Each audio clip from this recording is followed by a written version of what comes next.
सात सज्जा का जो दर्पण है उसको पूजा करने के लिए दर्पण किसका उपयोग करें।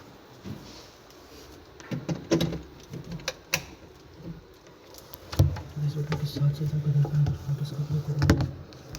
तो सात सज्जा का जो दर्पण है तो सोचो कि सात सज्जा के दर्पण के रूप में किसका प्रयोग करेंगे सर। तो सात सज्जा का जो दर्पण है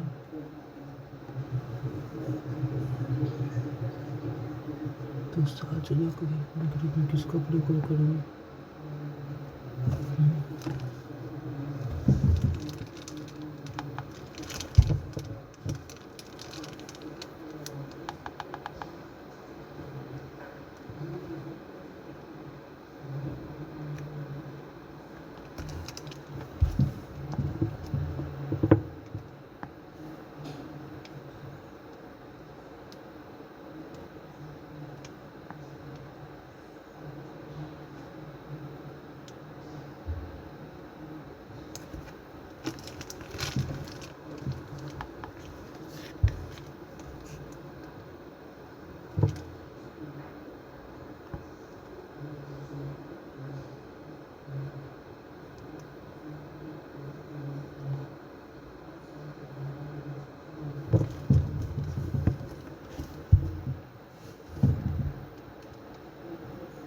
आर्य इतिहास में यही है आपका पुश और पुल फैक्टर।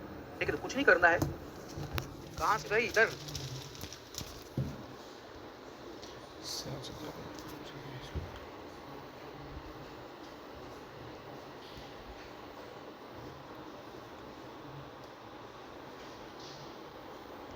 Good morning. बैठ जाइए बैठ जाइए साउंड तेज कीजिए।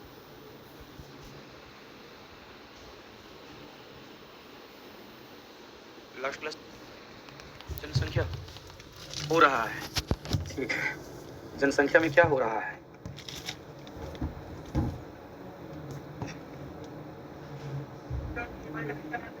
जनसंख्या में हम लोगों ने डिस्कस किया था कि जनसंख्या आर्थिक विकास के में सहायक है और फिर हमने डिस्कस किया था कि आर्थिक विकास में बाधक है। ठीक है,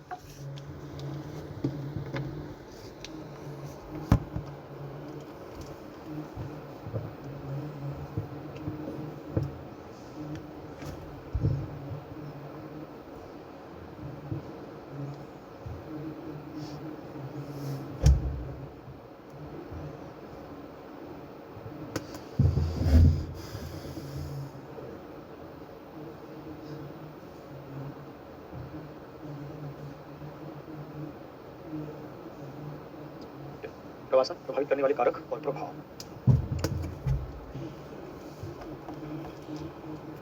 हर रोज 1 घंटे इंतजार में लॉस हो जाएगा। मत कीजिए इंतजार। कौन बोल रहा है क्या कहते हैं कि इंतजार कीजिए, मत किया कीजिए इंतजार। आप लोगों को इंतजार करने की क्या जरूरत है। आप लोगों को क्या लग रहा है कि टीचर एक रोबोट है क्या।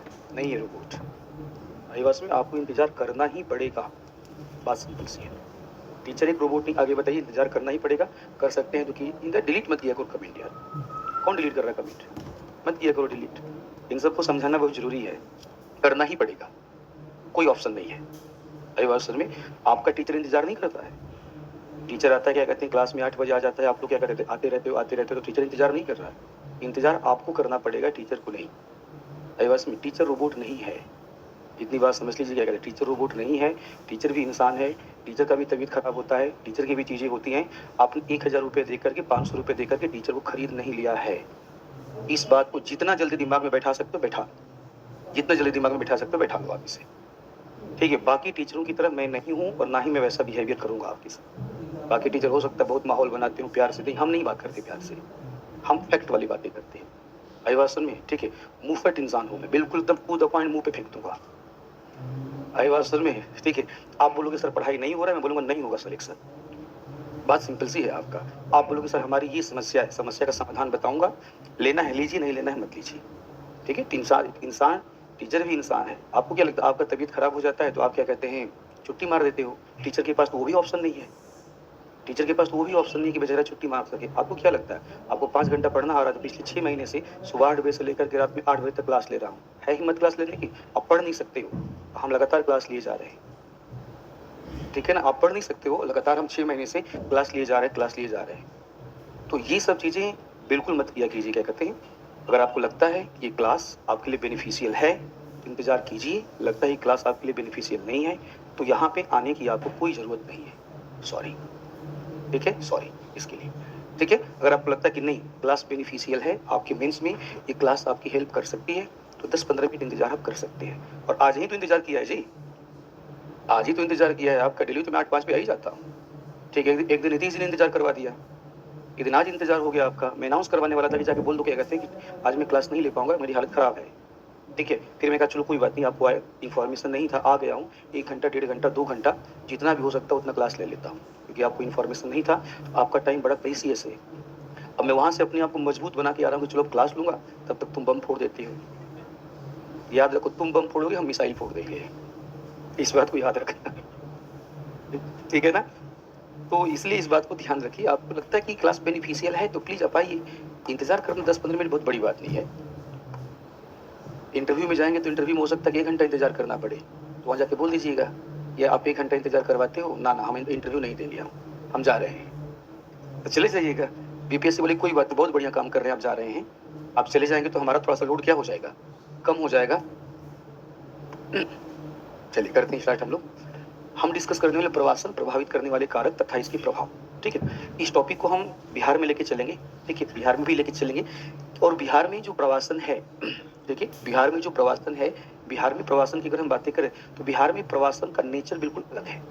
बिहार में प्रवासन का नेचर बिल्कुल क्या है, अलग है। हम देखेंगे कि प्रवासन जब होता है तो किस क्लास का प्रवासन होता है, अपर क्लास का होता है, मिडिल क्लास का होता है, लोअर क्लास का होता है, चाइल्ड माइग्रेट करते समझो, चाइल्ड क्या कहते हैं माइग्रेट करते हैं, आपकी फीमेल माइग्रेट करती हैं, वो आपका उसके बाद समझो मतलब यूथ माइग्रेट करता है, क्यों करता है, इन सब पे हम क्या कहते हैं डिटेल में डिस्कस करने वाले हैं।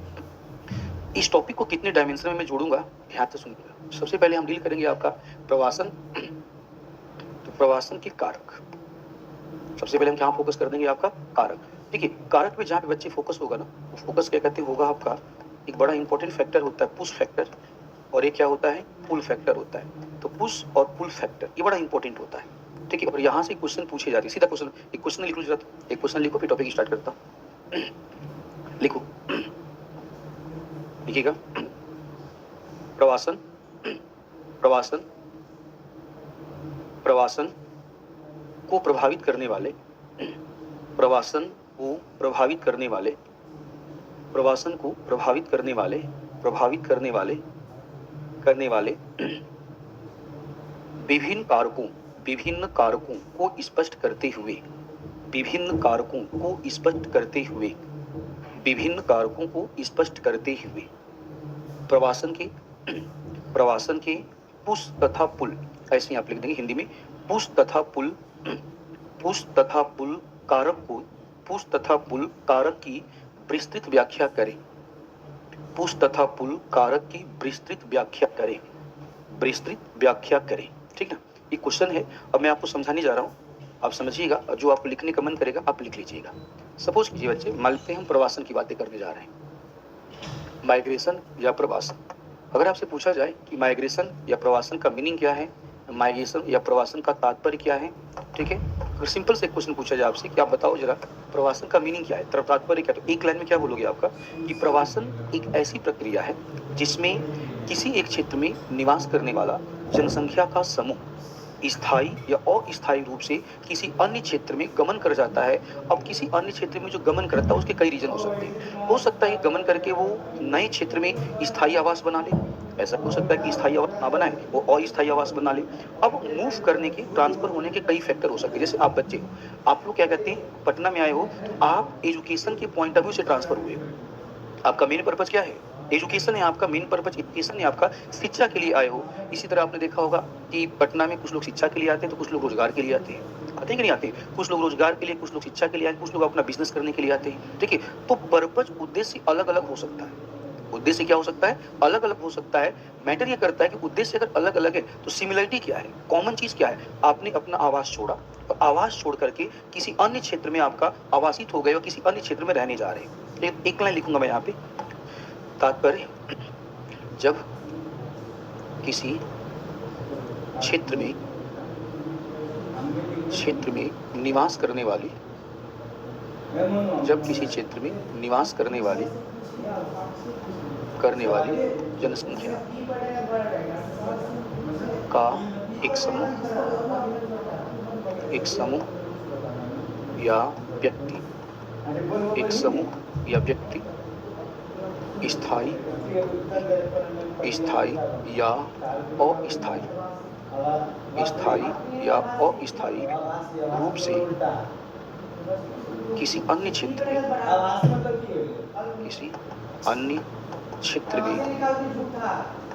में निवासित हो जाता है, निवासित नहीं बोलते, आवासित, किसी अन्य क्षेत्र में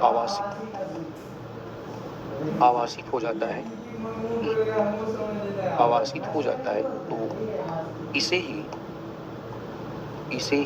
प्रवासन कहा जाता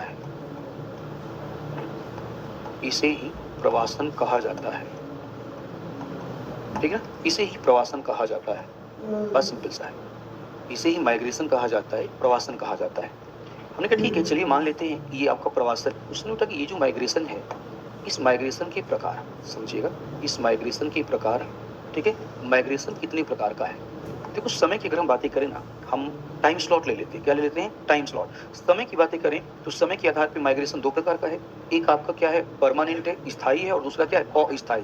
तो पहला हमने लिखा इस समय के आधार पर अगर इसे हम बोल दें तो ये हो जाएगा स्थायी प्रवास, हो जाएगा प्रवास, और दूसरा हो जाएगा अस्थायी प्रवास, नहीं होगा ना, अस्थायी प्रवास। चलिए अगर हम बातें करें आपसे कि अस्थायी प्रवास, सुनो ध्यान से आप लोग, अस्थायी प्रवास की अगर हम बच्चे बातें करें तो अस्थायी प्रवास दैनिक भी हो सकता है कि नहीं हो सकता है। अस्थायी प्रवास क्या हो सकता है, दैनिक प्रवास हो सकता है। दैनिक प्रवास का कोई एग्जाम्पल जो आपने देखा हो, ठीक है, सीधे बोलना, पटना की बातें करो, पटना की बातें, इस मुसल्लापुर की बातें करो। इस पटना मुसल्लापुर में सुबह सुबह आप उठेंगे तो आप देखेंगे क्या कहते हैं कि सब्जी लगाने वाले एक लाइन से सब्जी लगाए रहते हैं आईवासन में, तो वो अपने गांव से, अपने रीजन से, अपने क्षेत्रों से उठ करके सुबह सुबह चले आते हैं, आराम से यहाँ पे क्या करते हैं, दोपहर तक क्या बेचते हैं, सब्जी बेचते हैं, और शाम को कहाँ चले जाते हैं, घर चले जाते हैं। ये दैनिक प्रवास है। कैसा प्रवास है, दैनिक प्रवास है, सुबह आना और शाम को चले जाना, ठीक है, ये दैनिक प्रवास हो गया। दैनिक प्रवास के बाद एक प्रवास होता है बच्चे साप्ताहिक, एक प्रवास होता है साप्ताहिक प्रवास। कैसा प्रवास होता है, साप्ताहिक प्रवास होता है। एक दैनिक प्रवास है और एक होता है साप्ताहिक प्रवास। साप्ताहिक प्रवास तुम समझ रहे हो, ठीक है। जैसे मान लीजिए कोई गाँव, मान लो क्या कहते हैं, कोई गांव, कोई कहीं का भी व्यक्ति हो, उसकी तबीयत मान लीजिए खराब होगी, आता है यहाँ पे हफ्ते दिन, एक हफ्ता, 2 हफ्ता, 5 दिन, 10 दिन यहाँ पे आता है, हॉस्पिटल में ट्रीटमेंट करवाता है और वहाँ से वापस चला जाता है। वो कैसा प्रवास हो गया, साप्ताहिक प्रवास हो गया। ये साप्ताहिक प्रवास हो जाएगा। साप्ताहिक प्रवास के बाद अगर हम देखें मासिक प्रवास है। कैसा प्रवास बच्चे, मासिक प्रवास है आपका, मासिक प्रवास है। मासिक प्रवास का मतलब महीनों आपको रुकना पड़ेगा, 1 महीना, 2 महीना, 3 महीने। जैसे आप में से कई सारे ऐसे बच्चे होंगे जिन्होंने प्री क्वालिफाई किया होगा ऑनलाइन से, देखिए अब उन्होंने क्या किया, देखा कि कुछ ऐसा बैच चल रहा है आपका, 2 महीना 3 महीना के लिए कहाँ चले आए, पटना चले आए आपका, और 2-3 महीने के बाद एग्जाम देके फिर कहाँ चले जाएंगे, वापस चले जाएंगे। वो मासिक प्रवास है। कैसा प्रवास है, वो मासिक प्रवास। कितने लोग ऐसे हैं आप में से, देखो हैं इतने सारे बच्चे ना, तो आप लोग मासिक प्रवास में हैं अभी। पटना में आके कैसे हैं, आपका मासिक प्रवास में, आपका 3 महीने के लिए आप पटना आए हुए हैं, उसके बाद एग्जाम देकर कहाँ चले जाएंगे, वापस चले जाएंगे। फिर रिजल्ट आएगा तो फिर इंटरव्यू के लिए आओगे आईवास में। अगली बार इंटरव्यू के लिए जब आओगे, आपका 1 महीना के लिए नहीं आओगे, 1 हफ्ते के लिए आओगे। वो कौन सा प्रवास होगा, साप्ताहिक प्रवास हो जाएगा आईवास में, ठीक है। यहाँ से आगे चलते हैं, ठीक है, यहाँ से आगे चलते हैं, ठीक है। बहुत अच्छा डिसीजन आप लोगों ने लिया हुआ है, बिल्कुल अच्छा डिसीजन है, करना चाहिए। देखो मेरा मानना है कि पीटीएम क्वालिफाई है, मेंस अगर हम देने जा रहे हैं, जितना हमसे बन सकता है उतना कर लेते हैं, ठीक है। वो वार्षिक प्रवास, ठीक है। जो लोग ऑनलाइन वाले नहीं थे, ऑफलाइन वाले हैं, वो वार्षिक प्रवास की एग्जाम कर रहे हैं। आप में से बड़े सारे लोग होंगे आपका जो वार्षिक प्लान बना के चल रहे होंगे। कुछ लोगों ने 2 वर्ष का प्लान, आप में से फाउंडेशन बैच वाले बनाते हैं सर। फाउंडेशन बैच वाले क्या है, आपको कोई बीए फर्स्ट ईयर में, कोई बीए सेकंड ईयर में है आपका आईवास में, और वो आगे पटना, तो 3 साल का प्रॉपर प्लान लेके आते हैं, ठीक है। कुछ बहादुर ऐसे उनकी पंचवर्षीय योजनाएं बन जाती हैं। ये सब कैसा प्रवास है, ये सब वार्षिक प्रवास, 1 साल, 2 साल, 3 साल, 4 साल, ये क्या है आपका वार्षिक प्रवास। जैसे हम लोग अपनी बातें करें, दिल्ली से मैं यहाँ पे आया हूँ, ये हमारा मासिक प्रवास है। कैसा प्रवास है आपका, मासिक प्रवास है आपका। महीने, 2 महीने, 3 महीने, 4 महीने यहाँ पे रहेंगे, पढ़ाएंगे, वापस बैंक आईवास। हम सभी लोग किसके एग्जाम्पल हैं, और स्थायी प्रवास की एग्जाम्पल है। अगर हम अच्छी बातें करें, स्थायी प्रवास का मतलब ये हुआ आपका, आप पटना से क्या कहते आए, आप क्या कहते हैं अपने गांव से आए, पटना में आए, और पटना में क्या किया, आप परमानेंट रूप से बस गए। पटना में परमानेंट रूप से क्या, जैसे मैं अपनी बातें करूँ, मान लो मैं मूल रूप से क्या करते बनारस का हूँ, मूल रूप से मैं क्या कहते हैं बनारस का हूँ, बनारस से हूँ आपका, ठीक है। और मैं इस समय परमानेंट रूप से सेटल कहाँ हूँ, दिल्ली में है आपका, तो मेरा प्रवास स्थायी प्रवास हो गया दिल्ली में आई बात समझ, दिल्ली में स्थायी प्रवास हो गया। जैसे ये हमारी बच्चियां हैं, ठीक है, ये हमारी बच्चियां हैं, इन बच्चियों को क्या हुआ आपके बिहार की हमारे, ठीक है। तो जनरली माना जाता है कि हमारे यूपी में ऐसा माना जाता है, यूपी में हम लोग जो पूर्वांचल वाले हैं, ठीक है, उनकी शादी बिहार में ही होती है। देखिए माना जाता है, हम लोगों का ट्रेंड माना जाता है कि भगवान राम ने सीता जी को तो बिहार से लाए थे, हम भी सीता जी कहाँ से लाएंगे, बिहार से लाएंगे आपका, ठीक है। तो अब मान लीजिए क्या हुआ आपका, यूपी में आपका कोई लड़का है और उसने क्या किया, आपका बिहार की लड़की से शादी किया, उस बच्ची का प्रवास यूपी में स्थायी हो गया। उस बच्ची का प्रवास यूपी में क्या हो गया, स्थायी प्रवास हो गया, क्योंकि वो अपना घर छोड़ करके पूरी तरह से कहाँ सेटल होने वाली है, यूपी में सेटल्ड होने वाली है। तो इस प्रवास तो स्थायी प्रवास होगा। मान लीजिए कोई व्यक्ति आपका भारत में है और उसने क्या किया, आपका वो यूनाइटेड स्टेट ऑफ अमेरिका में जाकर सेटल्ड हो गया, तो वह भी स्थायी प्रवास हो जाएगा। समझ में क्या कहना चाहता हूँ, तो ये समय के आधार पर प्रवास के प्रकार। इसके अलावा रीजन की बिहार पे अगर हम देखें, सीमा के आधार पर रीजन की बिहार पे अगर हम प्रवास देखें, ठीक है, एक प्रवास है आपका अंतर्राष्ट्रीय प्रवास। कौन सा प्रवास है बच्चा, एक है अंतर्राष्ट्रीय प्रवास, ठीक है, अंतर्राष्ट्रीय प्रवास है यहाँ पे, ठीक है। अंतर्राष्ट्रीय प्रयास का मतलब हमें क्या करना पड़ेगा, इंटरनेशनल बाउंड्री को क्रॉस करना पड़ेगा। इसको क्रॉस करना पड़ेगा, इंटरनेशनल बाउंड्री को क्रॉस करना पड़ेगा और जाकर के किसी अन्य देश में हमें रहना पड़ेगा। इसका भी एग्जांपल आप देख लीजिए आपका, कि जो बांग्लादेश के शरणार्थी लोग कहाँ रह रहे हैं, भारत में आके रह रहे हैं। म्यांमार के शरणार्थी कहाँ रह रहे हैं, भारत में आके रह रहे हैं। कई बार आपने देखा होगा पंजाब से, समझिएगा पंजाब से जनसंख्या की बड़ा समूह कनाडा शिफ्ट कर जाता है, कनाडा शिफ्ट कर जाता है, तो बताओ उसे हम बोलते हैं अंतर्राष्ट्रीय प्रवास बोलते हैं। क्या बोलते हैं उसे, अंतर्राष्ट्रीय प्रवास। उसके बाद क्या है आपका, ठीक है, दो चीजें हैं आपका, एक है अंतर्राज्यीय प्रवास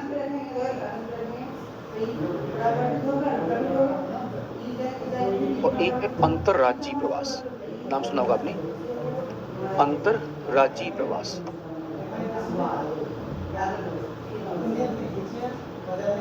प्रवास, ठीक है ना, दोनों को मिलाकर के एक साथ आप राष्ट्रीय, आपका इसे नेशनल, आपका मैं राष्ट्रीय प्रवास बोल सकते हैं। इंग्लिश बोलते हैं पहले वाले को इंट्रा, क्या बोलते हैं, इंट्रा, और दूसरे वाले को इंटर बोलते हैं आपका। तो इंट्रा का मतलब क्या हुआ, एक राज्य से, एक राज्य में ही या एक राज्य से दूसरे राज्य में, फिर से रिपीट करो, एक राज्य से दूसरे राज्य में, एक राज्य, फिर से आते, एक लिखा है अंतः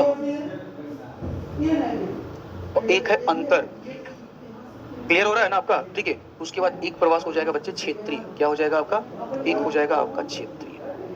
अब बताओ क्षेत्रीय प्रवास में हम किसको शामिल करेंगे, ठीक है, क्षेत्रीय प्रवास में हम शामिल कर देंगे आपका क्षेत्रीय प्रवास, सुनिएगा, क्षेत्रीय प्रवास में हम शामिल कर देंगे आपका गांव से गांव की तरफ, गांव से शहर की तरफ और शहर से शहर की तरफ। वास्तव में जानते हो जो क्षेत्रीय प्रवास है आपका, जो क्षेत्रीय प्रवास है आपका, ठीक है, ये क्षेत्रीय प्रवास ही हमारे यहाँ ज्यादा होता है।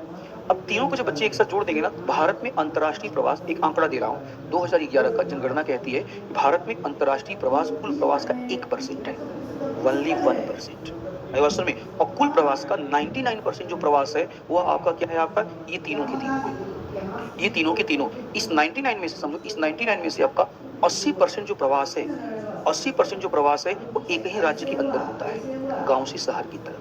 कहाँ होता है, गांव से शहर की तरफ। जैसे आप बताइए क्या कहते हैं, हम बिहार में हैं, अभी हम लोग कहाँ पे हैं, बिहार में। जितने बच्चे आप हमारे यहाँ पे बैठे हुए हो, सारे के सारे बच्चे गाँव से तो आए हो, कहाँ से आए, गाँव से आए हो। ये गाँव से शहर की तरफ प्रवास है, गांव से कहां की तरफ प्रवास है। हाँ, बिहार से एजुकेशन के लिए कुछ लोग दिल्ली जाएंगे। आप बताओ, बिहार से एजुकेशन के लिए दिल्ली जाने वालों की संख्या ज्यादा है या पटना आने वालों की? यही बात 2011 की जनगणना कह रहा है। 2011 की जनगणना कह रहा है भारत में सबसे ज्यादा जो प्रवास होता है, 80% जो प्रवास होता है वो एक राज्य के अंदर होता है। कहाँ होता है, एक राज्य के अंदर होता है। 2011 की जनगणना कहती है कि भारत में सबसे अधिक जो प्रवास हुआ है वो उत्तर प्रदेश और बिहार से हुआ है, और सबसे ज्यादा जो प्रवास हुआ है महाराष्ट्र और दिल्ली में हुआ है। आंकड़ा दे रहा हूं मैं आपको, देखिए रिपीट कर रहा हूं आपका, फिर से सारे आंकड़े रिपीट लिख देता हूं मैं आपको, लिख देता हूं ताकि आपके पास एक डाटा रहे। 1% प्रवास अंतरराष्ट्रीय, 1% प्रवास अंतरराष्ट्रीय, 99% प्रवास देश के अंदर, देश के अंदर, 80% प्रवास, प्रवासन हम बोलते हैं ज्यादा, आप ये लिखिए प्रवासन लिखिए, 80% प्रवासन एक ही राज्य में, ग्राम से शहर या नगर, नगर से नगर, नगर से नगर, ग्राम से गांव, ग्राम से गांव।